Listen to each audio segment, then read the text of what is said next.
Do you know how many women confuse a man's obsession with love, when in reality it's an unconscious attempt to heal the mother wound? This is the forbidden side of male psychology that most relationship advice will never tell you.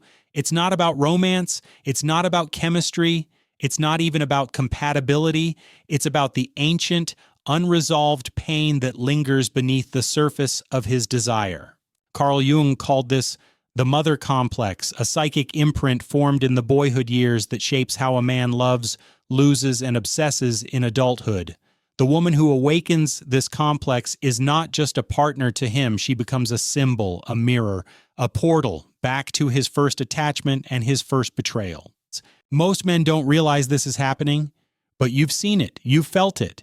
The man who disappears and returns over and over again, the man who treats affection like a battlefield, testing, retreating, punishing, pulling close, pushing away, the man who seems to love you and resent you in the same breath. What would you think if I told you that his behavior is not about you, it's about the unfinished story of his inner child? He wants you, but he also fears you, because you represent the power he gave away when he was too small to protect himself.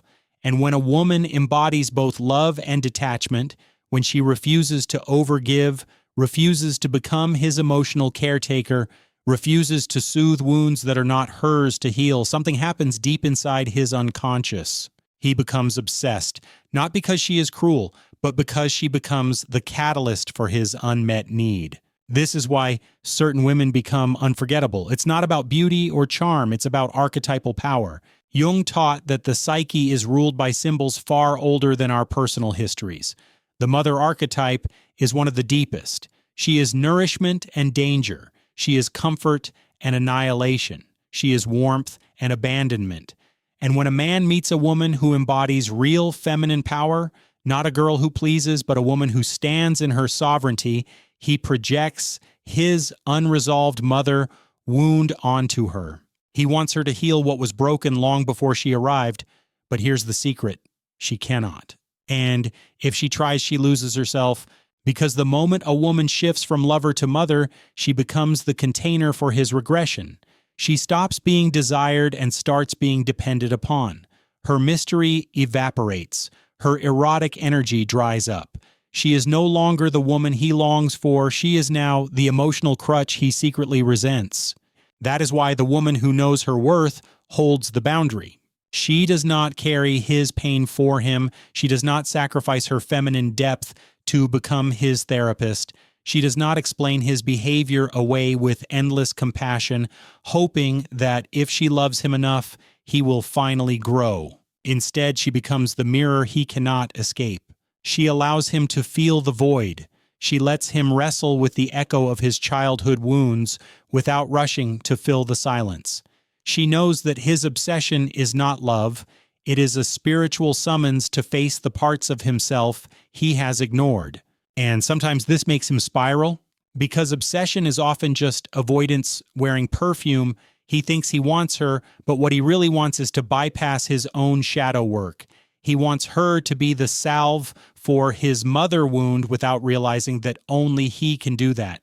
This is why men come back to the woman who stays in her power, not because she feeds their neediness, but because she represents the unresolved parts of themselves they cannot bear to face. She is mystery, not medicine, and that distinction is everything. When a man meets a woman who will not play the mother role, he is forced into an uncomfortable but necessary decision. He can evolve, or he can repeat the loop. If he evolves, he steps into his masculine wholeness. He stops projecting his wounds onto women and starts integrating his own shadow. He learns to love from choice, not from desperation. He stops seeking mothering and starts building partnership. But if he chooses the loop, he'll keep chasing the next woman who triggers the same wound, spiraling through obsession, avoidance, and regret. And the woman who understands this does not get caught in his cycle. She holds her energy, she watches with compassionate detachment, she lets him come and go knowing that his journey is his own. Because she is no longer trying to be the key to his healing, she has become the door to her own. When a woman understands the depth of this dynamic, she stops asking questions like, "Why did he ghost me?" Or why does he come back after disappearing? She knows it is not about her softness or her silence. It is about his unfinished dialogue with the first woman he ever loved, the mother who, whether intentionally or not, shaped his blueprint for connection, trust, and rejection. Carl Jung said that every man carries within him an image of the eternal feminine, not just as lover, but as the divine mother, the goddess, the source of life and love. When that inner image is fractured, distorted by childhood pain, the man unconsciously searches for women to repair it.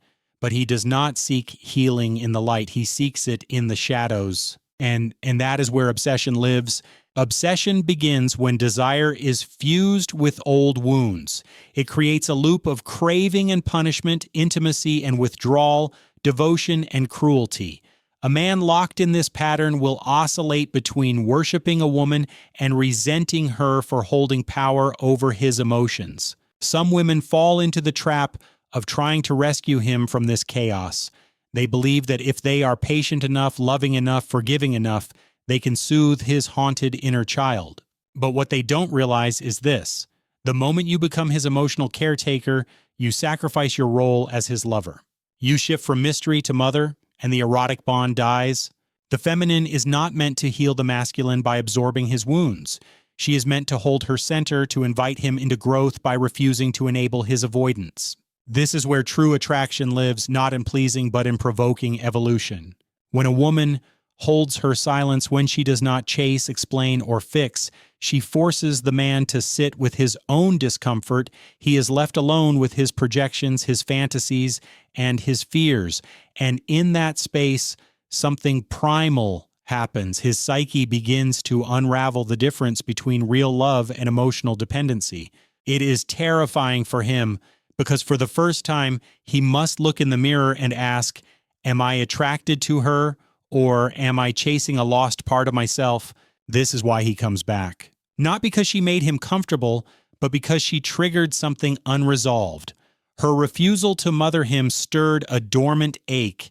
It forced him to revisit the emotional basement he's been avoiding for decades. And when he returns, it is rarely about closure. It is about possession. It is about control. It is about an unconscious longing to master the wound by conquering the woman who triggered it. But the woman who understands this does not get seduced by his return. She knows that men obsessed with unfinished business are often trying to finish something that started long before her. She knows that his obsession is not always about the present, it is about his past, projected onto her skin. That is why she does not fold under his re-entry. She does not offer comfort or reassurance.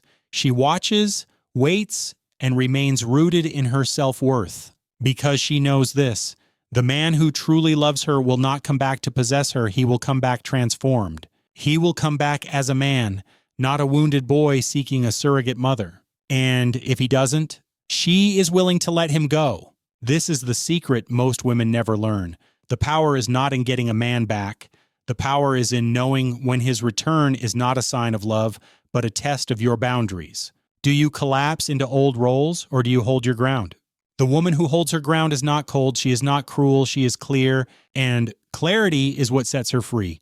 Because when you refuse to mother a man's wounds, you give him the greatest gift of all, the chance to become whole on his own. Most women have been conditioned to believe that nurturing is love, that to love a man is to soften every edge of his life, to absorb his moods, to soothe his emotional storms, to become the safe harbor for his chaos. But Carl Jung warned of this trap.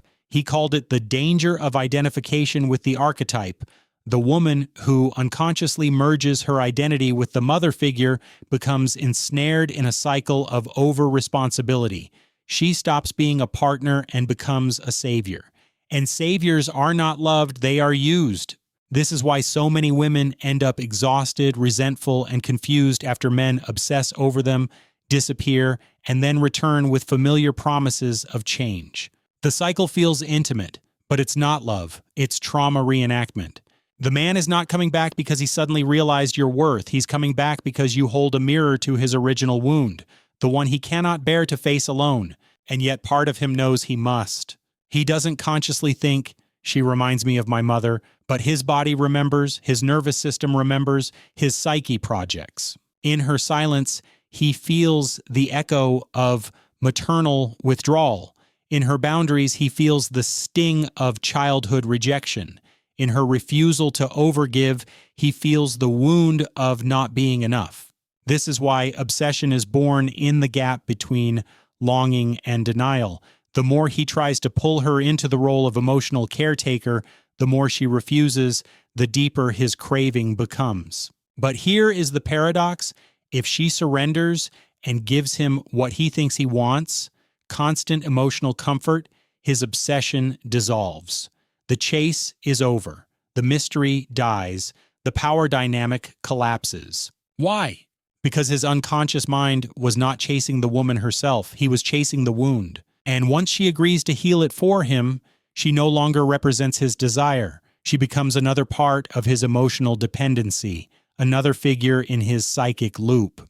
This is why certain women become unforgettable. It's not because they played the game better, it's because they embodied the archetype of mystery, not medicine. They allowed the man to confront his own shadows without rescuing him from the discomfort. The feminine mystique is not about being aloof or manipulative, it's about being whole. Whole women are not obsessed with fixing men. They do not internalize his pain as their responsibility. They do not turn his childhood wounds into their life's mission. They do not trade their peace for his chaos. Instead, they become the initiators of growth, not through force, but through non-participation in his avoidance. This is why the woman who stays silent when he pulls away holds more power than she realizes. Her silence is not emptiness, it is space, a sacred container where he must meet himself. But here's the secret. Not every man will survive that meeting.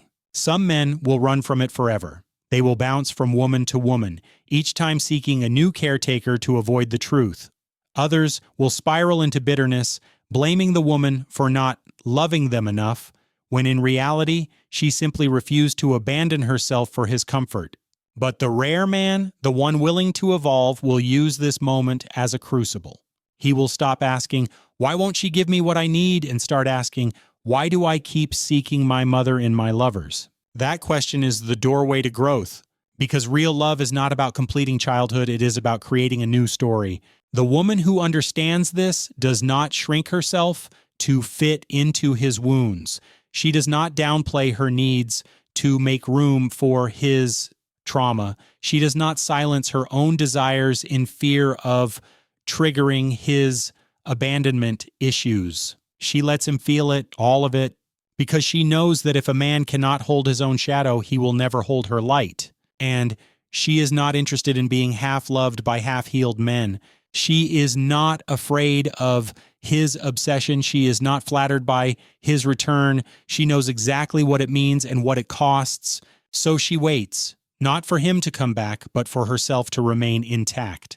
In the ancient myths, the hero does not find transformation in the arms of comfort. He finds it in the labyrinth, in the place where shadows roam, where no mother waits to soothe him, where no lover saves him from himself. This is the path of the man who truly wants to love a woman, not from obsession, but from conscious choice. Carl Jung taught that individuation, the process of becoming whole, demands a confrontation with the personal and collective unconscious. And for many men, the first gate of this journey is the realization that they are not actually falling in love with the woman in front of them. They are falling into projection. She is not who he sees. She is who his wounded inner child needs her to be. And that's where the confusion begins.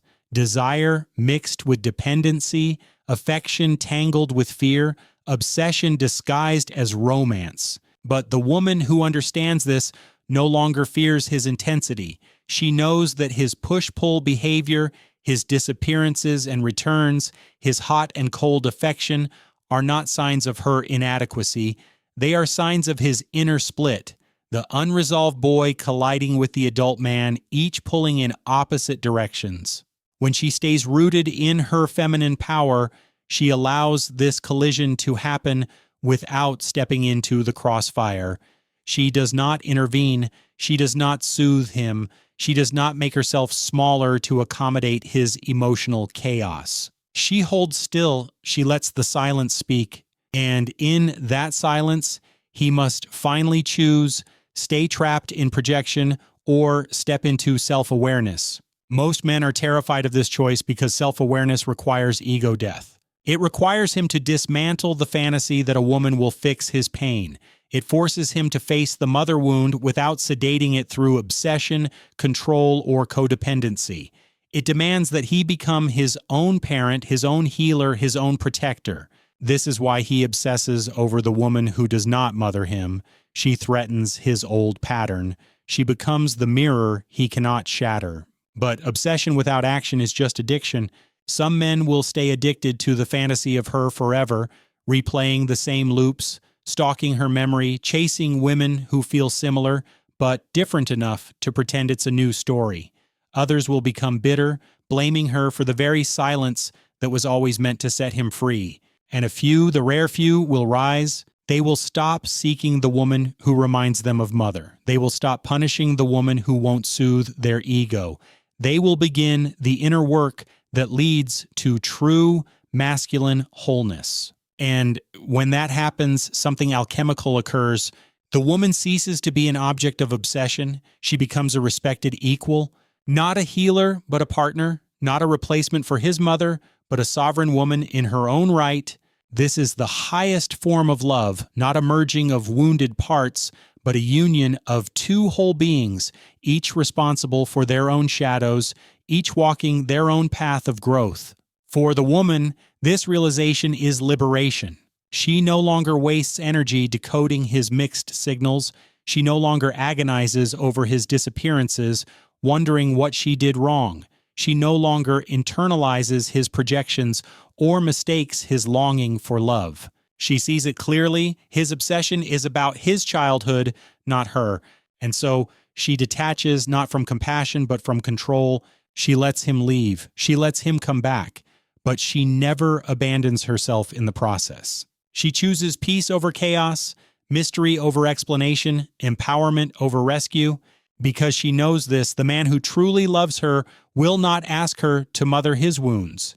He will meet her as a whole man or not at all. And until then, she rests in her power, silent, steady, untouched by the storms of his unconscious. The woman who knows her worth doesn't chase, she chooses.